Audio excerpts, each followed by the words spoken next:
హల్లెలూయా. Good morning. మరో ప్రశస్తమైన రోజు ప్రభు మనకి అనుగ్రహించున్నాడు.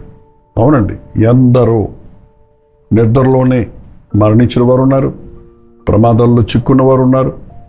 మరి రాత్రికి రాత్రే వారి జీవితంలో అనుకోని సందర్భాలు జరగడం ద్వారా దిగులుతో, వేదనతో, భయముతో, బాధతో కుమిలిపోయేవారు ఉన్నారు. మనం సంతోషంగా లేవగలిగామంటే అది కేవలము ఆయన కృప. రెండవ చిన్న ప్రార్థన. పరిశుద్ధుడా, నీకు వందనములయ్యా.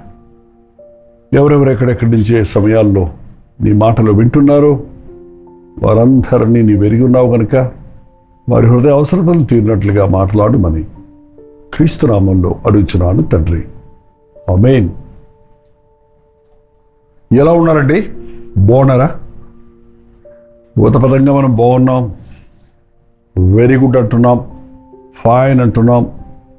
కానీ కొంచెంసేపు మళ్ళీ మాట్లాడిస్తే ఇక మనకి ఏకరువు పట్టుకుంటాం. ఒకదాని తర్వాత ఇది బాగలేదు, అది బాగలేదు, ఈ సమస్య, ఆ సమస్య, ఈ పోరాటం, ఆ పోరాటం. మానవ జీవితమే పోరాటం. మరి ముఖ్యంగా నీవు దేవుని కొరకు బ్రతకాలనుకున్నప్పుడు నీ పోరాటం స్పిరిచువల్, ఆధ్యాత్మికమైన పోరాటం. నీ మనస్సాక్షిని పాడు చేయడానికి, నీ సమాధానాన్ని పాడు చేయడానికి, నీ విశ్వాసాన్ని చెదరగొట్టడానికి సాతాను ఎప్పుడు కూడా మన మీద తన ప్రయోగాలు చేస్తూనే ఉంటాడండి. అవిశ్వాసాలను బట్టి వాడికి బాధ లేదు, కానీ విశ్వాసం కాపాడుకోవాలని, దేవుని కొరకు బ్రతకాలని ఆశిస్తున్నామే, అట్టి వారిని ఎలాగైనా చెదరగొట్టాలి, కృంగదీయాలి అని వాడి ప్రయత్నం. అందుకే అపవాదికి చోటియ్యకుడి, కీడుగా కనిపించడానికి దూరముగా ఉండుడి అని దేవుని వాక్యం సెలవిస్తుంది. శోధనకరమైన స్థలాలను, శోధనకరమైన వ్యక్తులను, అనవసరమైన మాటలను, అనవసరమైన విషయాల మీద మనం మనసు పెట్టకుండా దేవుని ప్రేమించేవారిగా మనం ఉంటే అన్నీ సక్రమంగా ఉంటాయి. అందుకే దేవునికి సమీపంగా ఉండాలంటే మనం ప్రార్థన నేర్చుకోవాలి. ప్రార్థన చేస్తున్నప్పుడు మనకు దేవుడు సమీపంగా ఉన్నాడు. చెవియొగ్గి మన ప్రార్థన ఆలకించేవాడు ఆయన. మన యొక్క హృదయాన్ని చూచేవాడు ఆయన. నువ్వు కృతజ్ఞతతో, పశ్చాత్తాపంతో, విరిగి నలిగిన హృదయంతో నువ్వు ప్రార్థిస్తున్నప్పుడు, విశ్వాసంతో ప్రార్థిస్తున్నప్పుడు, విరిగి నలిగిన హృదయం గల వారి వద్ద ఆయన నివసింపగోరుతున్నాడు. రోజు ప్రార్థిస్తున్నారా? కాసేపా? అలా కాదండి. మన బహిరంగమైన ప్రార్థనలు కొద్దిసేపు ఉన్నా మనం ఎడతెగని ప్రార్థన నేర్చుకోవాలి. ముఖ్యంగా మనం శోధన ఎదుర్కొంటున్నప్పుడు, పోరాటాలు ఎదుర్కొంటున్నప్పుడు, సమస్యలు మనల్ని చుట్టుకుంటున్నప్పుడు మనం ప్రత్యేకంగా ప్రార్థన చేయడం నేర్చుకోవాలి. ఆ సమయంలో దేవుని పాదాలు పట్టుకోవడం నేర్చుకోవాలి. లోకం మన మీదకి తిరగబడుతుంది. అదేలేండి, మనుషుల ద్వారానో, పరిస్థితుల ద్వారానో ఏదో విధంగా నీవు పోరాటంలో పడిపోతున్నావు. పోరాటములో ఉన్నప్పుడు పరిగెత్తకూడదు, పారిపోకూడదు, తప్పించుకోవడానికి లొంగిపోకూడదు. వాళ్ళు చాలామంది సాతానుతో రాచిబడిపోతున్నారు, పరిస్థితులకి లొంగిపోతున్నారు. అందుకని ఆధ్యాత్మిక జీవితంలో వారు ముందుకు సాగలేరు. సరిగదా ఉన్న ప్రార్థనాత్మను, ఆధ్యాత్మిక శక్తిని కూడా పోగొట్టుకుంటారు. ఇశ్రాయేలుకి ఎంతోమంది శత్రువులు ఉన్నారు. మోషే మీదకి ఎంతోమంది శత్రువులు ఇశ్రాయేలు జనాంగం మీదకి వస్తుండేవారు. అమాలేకీయులు అనే ఒక తెగ ఉంది. వారు ఎప్పుడు చూసినా ఇశ్రాయేలుని విసిగిస్తూ ఉండేవారు, వాళ్ళతో పోరాడుతూ ఉండేవారు. వాళ్ళు పోరాటానికి వచ్చారని తెలిసినప్పుడు మోషే ఆ యెహోషువతో చెప్పాడు, పోయి యుద్ధమాడి ఓడించు, పోరాడు, మంచి పోరాటం పోరాడు, విశ్వాస పోరాటం పోరాడు. నువ్వు వెళ్ళి పోరాడు, నేను వెళ్ళి పడుకుంటానలేదండి. వసంతకాలంలో రాజులు యుద్ధమునకు పోవు సమయమున పొద్దుగుంకు వేళ దావీదు నిద్ర నుండి మేలుకొని అని ఉందండి. రాజులు యుద్ధమాడుతుంటే తన దగ్గర ఉన్న సహస్రాధిపతులు వారి యొక్క సైన్యము యుద్ధంలో ఉంటే ఈయనేం పడుకొని నిద్రపోతున్నాడు. అందుకనే శోధనలో పడిపోయాడు.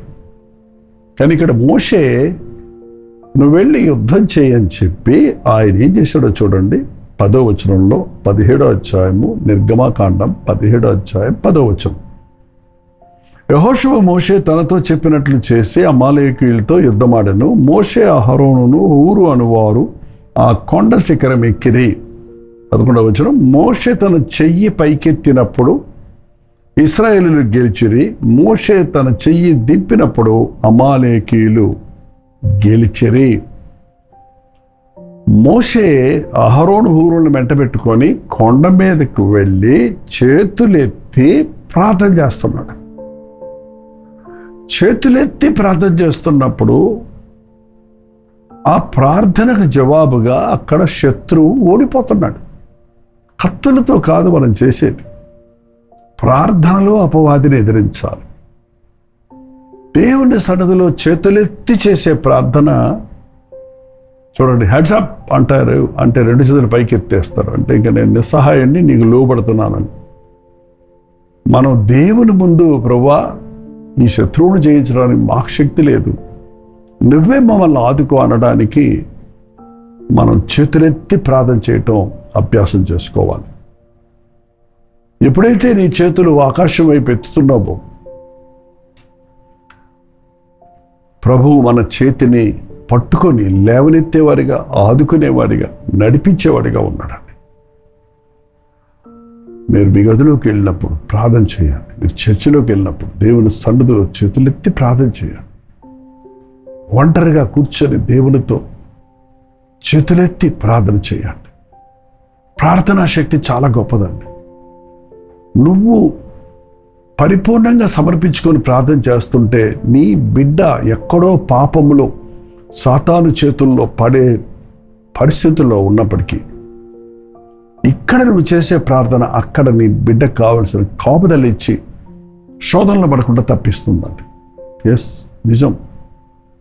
మనం ప్రతి విషయంలో ఎంత ఉండలేము, ప్రతి ఒక్కరి వెంట ఉండి మనం కావలి కాయలేం. కానీ ప్రార్థన కంచె వేసినప్పుడు nobody can touch, the devil cannot touch.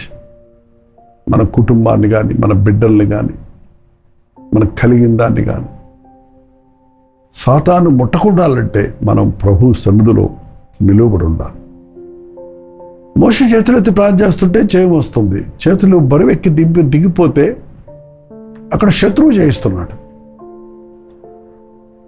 దానికి దీనికి కనెక్షన్ ఏంటంటారా?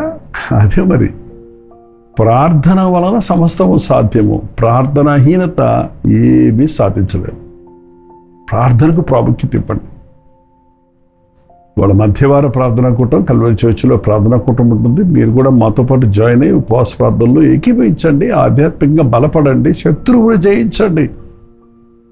మీ జీవితాన్ని తాకుతున్న రోగాలు కానీ, ఆర్థిక ఇబ్బందులు కానీ, మనసు మర్దనలు కానీ, కీడు కానీ, శాపము కానీ, బాధ కానీ, వేదన కానీ, నొప్పి కానీ బైబిల్లో ఉందండి. ఇవి కలిగినప్పుడు నా వైపు తిరిగి నువ్వు మొరపెట్టు, నేను విడిపిస్తానన్నాడు ప్రభు. మోషే చేతులు బరువెక్కినప్పుడు 12వ వచనం చూడండి. మోషే చేతులు బరువెక్కగా వారు ఒక రాయి తీసుకుని వచ్చి అతడు దాని మీద కూర్చుండకై దాన్ని వేసిరి. అహరోను హూరులు ఒకడు ఈ పక్కను ఒకడు ఆ పక్కను అతని చేతులను ఆదుకొనగా అతని చేతులు సూర్యుడు అస్తమించే వరకు నిలకడగా ఉండెను. మనకున్న సహాయకులు సరైన వాళ్ళు అయితేనండి, సమయానుకూలంగా వాళ్ళు చేసే కార్యాలు సఫలీకృతులు అవ్వటానికి సహాయపడుతుందండి. నేను ఒక్కడనే సాధిస్తేస్తాను అని మోషే ఒక్కడే ప్రార్థనకు వెళ్ళలేదు, కానీ సెలెక్ట్ చేసుకున్న అహరోనును హూరును వెంట పెట్టుకొని వెళ్ళాడు. 2-3 ప్రార్థిస్తే అద్భుతాలు ఇంకా ఎక్కువ జరుగుతాయి కదా. కాబట్టి వారు మోషే ఇంకా చేతులు లాగేస్తాయి, కిందకు వెళ్ళిపోతాయి. పొద్దు నుంచి సాయంత్రం వరకు మీరు చేతులు ఎత్తి చూడండి. ఒక 5-10 నిమిషాల కంటే ఈ రోజుల్లో మన చేతులు ఎత్తి ఉంచలేము. కానీ కొన్ని అవర్స్ అలా చేతులు ఎత్తి ప్రార్థించినప్పుడు చేతులు ఆటోమేటిక్గా దిగిపోతుంటే వాళ్ళు ఒక రాయి తీసుకొచ్చి దాని మీద మోషేని కూర్చోబెట్టి ఆ పక్క ఒకళ్ళు ఈ పక్క ఒకళ్ళు చేతులు ఎత్తి పట్టుకున్నారు. హల్లెలూయా. అలిసిపోయినప్పుడు రాయి మీద కూర్చోం. ఏ రాయి? కొండరాయి కాదు, క్రీస్తు అనే బండ. ఆయనే మన బండ, చిన్న రాయి కాదు, ఆయన మన బండ. బండ వేరు, రాయి వేరు. ఆయనే నా కొండ, నా కోట, నా దుర్గము, నా బండ. యేసుక్రీస్తు అనే బండ మీద మనం నిలబడ్డప్పుడు బండ మీద నీ పాదములు స్థిరపరుస్తానన్నాడు. ప్రభు మీద ఆధారపడు. నీకు శక్తి లేనప్పుడు, ప్రార్థించడానికి శక్తి లేనప్పుడు, పోరాడటానికి శక్తి లేనప్పుడు ప్రభు మీద ఆధారపడు. బండ మీద కూర్చున్నాడు, బలపడ్డాడు, స్థిరపడ్డాడు. కాస్త రెండు చేతులు ఆ పక్క ఒకరు ఈ పక్క ఒకరు ఎత్తి పట్టుకున్నారు. ఆయన ప్రార్థన చేస్తున్నాడు, వీళ్ళు ఎత్తి పట్టుకొని అవును ప్రభువా, జయం ప్రభువా, జయం ఇయ్యి ప్రభువా అని ఏకీభవించి ప్రార్థిస్తున్నారు. వాళ్ళ చర్చెస్లో ఎవరి ప్రార్థన వాళ్ళు చేసుకుంటారు, కానీ ఒకరితో ఒకరు ఏకీభవించరండి. బైబిల్ చెబుతుంది ఒకరి కొరకు ఒకరు ప్రార్థించండి. మా ఉపవాస ప్రార్థనలు అందుకే ఇద్దరిద్దరుగా చేతులు పెట్టుకొని ప్రార్థన చేయమంటాం, ఎలుగెత్తి ప్రార్థన చేయమంటాం. కొంచెం సేపట్లో మందిరం అంతా కూడా ప్రార్థనాత్మతో నిండిపోతుందండి. ప్రార్థన బలం వలన మనం చేసే అంశాలన్నిటికీ జవాబులు దొరుకుతున్నాయి. ఎన్నో ప్రార్థనా భారాలు అందరి కొరకు, ఇతరుల భారముల కొరకు, మాకు అందుతున్న ఫోన్ కాల్స్ కొరకు, వాట్సాప్ మెసేజెస్ కొరకు, మినిస్ట్రీ కొరకు, అవసరతల కొరకు, పోరాటాల కొరకు, జయము కొరకు, ఒకటా రెండా దేవునితో చెప్పుకోవటం మనకి రావాలే కానీ ప్రతిదీ దేవుని ముందు పెడితే జయం ఉంటుందండి. మీరు మీ పాస్టర్ గారికి మీ సంఘములో ప్రార్థనా పరులు ఉన్నారా? వాళ్ళ సేవకులు చేతులు ఎత్తి పట్టుకునే వారి కంటే సేవకులు చేతులు పట్టుకొని కిందకి లాగే వాళ్ళు ఎక్కువైపోయారండి.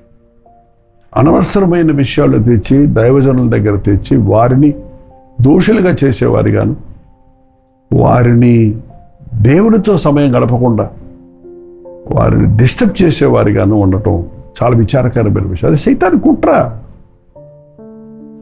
దేవుని సేవకులకు ప్రార్థనలో సహాయం చేయండి. ఏ సంఘమైనా ప్రార్థించే సంఘం గొప్ప కార్యాలు సాధిస్తుంది. పాస్టర్ని బట్టి కాదు, ప్రసంగికుడిని బట్టి కాదు.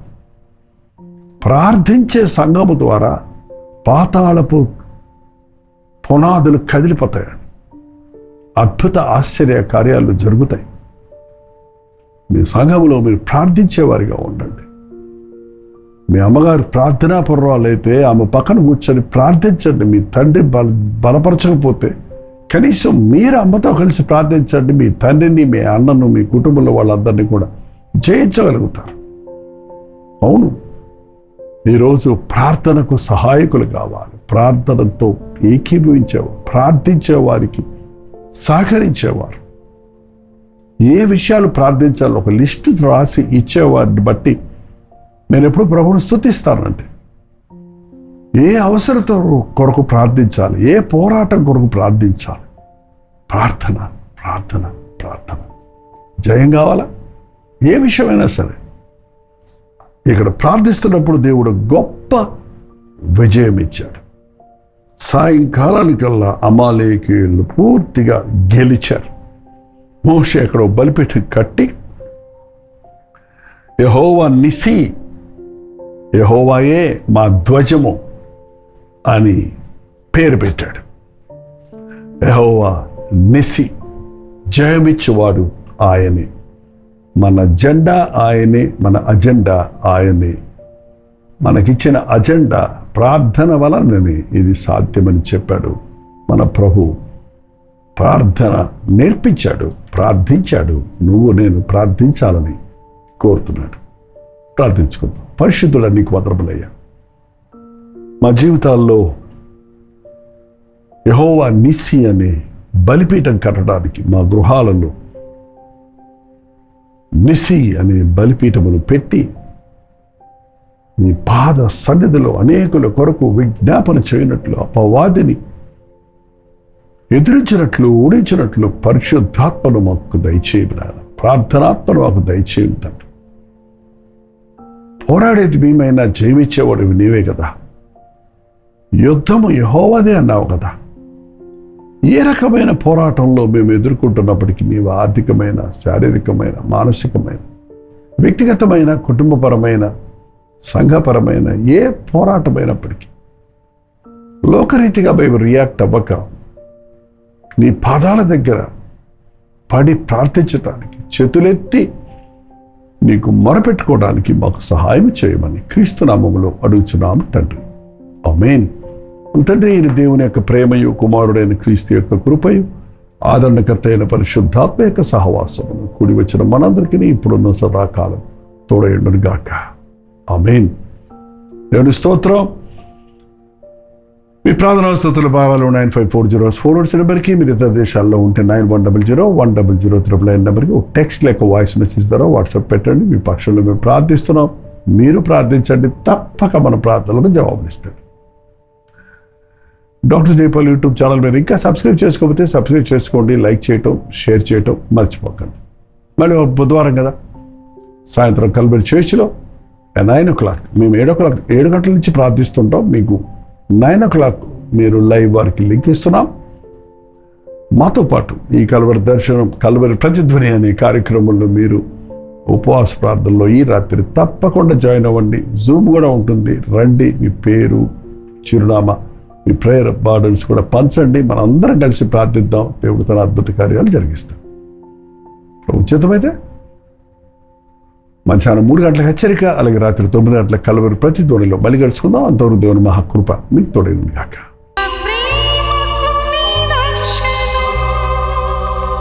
తెలుగు, తమిళ, హిందీ, మలయాళం, బెంగాలీ, ఒరియా అనే 6 భాషల్లో టెలివిజన్ ప్రోగ్రామ్స్ కొనసాగుతూనే ఉన్నాయి. భారభరితమైన పరిచయంలో మీరు సహకరించాలని ఆశిస్తే, ప్రభు మిమ్మల్ని ప్రేరేపిస్తే మీ విరాళాలు, కానుకలు డాక్టర్ జైపాల్ ఫౌండేషన్స్ అనే ట్రస్ట్ నెంబర్కి మీరు పంపించవచ్చు. అవి నేరుగా టీవీ ఛానల్స్కి వెళ్తాయి. అందులో ఏది మేము మా సొంత ఖర్చుల కొరకు ముట్టుకోవటం లేదు, వేరే పరిచయ కొరకు కూడా ముట్టుకోవటం లేదు. టెలివిజన్ పరిచయలో ఇంకా సువార్త వెళ్ళని వారికి అది అందించాలని ఆశతో ఒక 20 సంవత్సరాలుగా కొనసాగుతున్న పరిచయం కొరకు ప్రార్థించండి, మీ సహకారాన్ని అందించండి. ఈ విషయం మీకు ఇంకా వివరాలు కావాలంటే 89393939 అనే నెంబర్కి మార్నింగ్ 10 నుంచి ఈవినింగ్ 10 లోపల మీరు ఫోన్ చేయండి. వివరాలు మీకు తెలియజేస్తాం.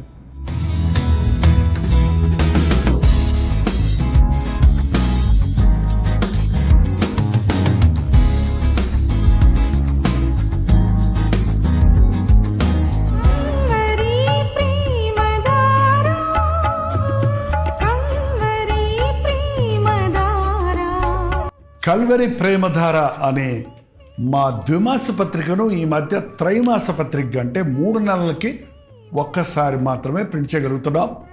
మరి గత 40 సంవత్సరాల పైబడి కొనసాగుతున్న ఈ పత్రికను ఆపు చేయటం ఇష్టం లేక దీన్ని త్రైమాస పత్రికగా మార్చున్నాం. మీరు కల్వరి ప్రేమధార పత్రికను చదువుతున్నారా? ఒక ఉచిత పత్రిక కావాలంటే ఇవ్వాలే మీ పేరు, చిరునామా, అడ్రస్తో పాటు ఇంటి నెంబర్తో పాటు క్లియర్గా పంపించండి. తప్పకుండా ఒక ఉచిత పత్రికను మీకు పంపిస్తాం.